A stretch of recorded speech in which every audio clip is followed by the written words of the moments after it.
Hello everyone, my name is Braden Chase and welcome to English Hackers. Today I wanted to talk to you guys about essays. I've been giving a lot of tips and a lot of talk about, this is kind of dark, hold on a second, let me adjust my light here. How's that? Ooh, that's really bright. Let's try this. There we go, that's better. Anyway, I wanted to talk to you guys about essays. I've been talking a lot about speaking, which is very important, and I love talking about speaking and pronunciation, but today I want to talk about essays. So essays in English are really kind of difficult. People have a hard time with them. When students come from other countries and they come into the United States and they want to go to the university, writing an essay is fundamental. You cannot get into the university unless you can write an essay. It's a rule. You can't do it. So you need to learn how to write an essay. And essays in English are so complex. There's this part and that part and all these different pieces just everywhere. And you have to learn and learn and learn how to do these.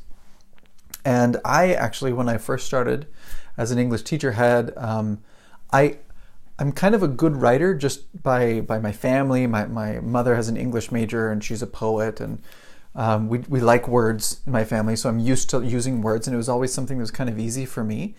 But then when I went in and I tried to teach people how to write these essays, I was like, what do I say? Just write it. Like, I had no idea how to explain it. It was terrible. I was terrible at it. And I feel very bad for my first students that I was working with. It was terrible. And because of that, I felt so bad because of my students who were trying to learn, and I could not help them, that I started studying, and I studied a lot. I'm like, okay, what's an essay? What are the pieces? What are the parts? Where do they go? Who puts what? Where and why? And all these different things. It was very complex. It took several years to learn all of these things. And I finally found a really simple system that works really well for writing an introduction, which is one part of an essay. So the other parts of the essay I also have a kind of a fun system for, but today we're just going to talk about the introduction, which is the introduction is the first part of an essay. In English, the essays are usually 4 to 7 paragraphs long. 4 or 5 is most typical. But you have an introduction first, and then a couple of body paragraphs, and then a conclusion after that. And we'll talk about those another day, right? What those other parts are. But this introduction is always the first thing. It's up at top. But how do you start it, right? Those are the very first words. What do you say? I don't know. Hello? Right? No, you can't do that. You can't say hello in an English essay. It has to be, there's a very particular grammar style with it. You can't say I, you can't say me, you can't say my, you can't say our, you can't say I want or my opinion. You can't say any of that. It has to be in this third person distance, right? And it's very difficult for students to learn to do that. So the system that I developed, or that I helped develop, it's not just my idea, but some other people helped with this, has to do with narrowing, okay? So when you do an introduction, you start with a big, broad topic at the beginning, and then you narrow down to a point. And that point is what's called a thesis statement. That's a very complicated word, and just means what I'm going to talk about in the essay. That's all it means. So this is an exercise I do with my students a lot. So the first step is to establish your topic. What are you going to talk about? That's the first question. In a big, broad, open sense, right? Big, open context. I'm going to talk about reading. Okay, so reading. Reading's important. Reading storybooks. Okay, so that's my first sentence. That's my topic. So how would I say that? I cannot say, I will talk about reading. That's not acceptable. It has to be in this third person. So I say something like, reading is a very enjoyable experience for many people in the United States. Okay, so it's this very general. Reading is enjoyable for people in the United States. And for lots of other people too, but focus. Kind of focus a little bit. For people in the United States. Okay, so that's my big open context. And then I need to narrow it. I need to make this huge topic smaller in some way. So I start with this big open topic. Reading is enjoyable for people in the United States. In fact, now I'm narrowing it, and I'm thinking of this right now.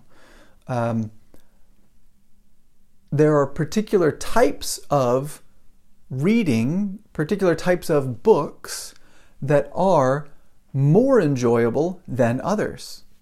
Okay, so now I've narrowed it. Now I have a little contrast, right? One is enjoyable, and others are kind of enjoyable, but less. So now there's a difference. I'm more focused. Some people think that reading is difficult. But see now I'm more specific. Some people saying that reading's difficult, but if you get the right type of book, more specific, reading can be a very fun and entertaining experience, period. Right? So I'm really, really specific. Fun, entertaining, enjoyable, reading. Okay, I'm down here at this little point.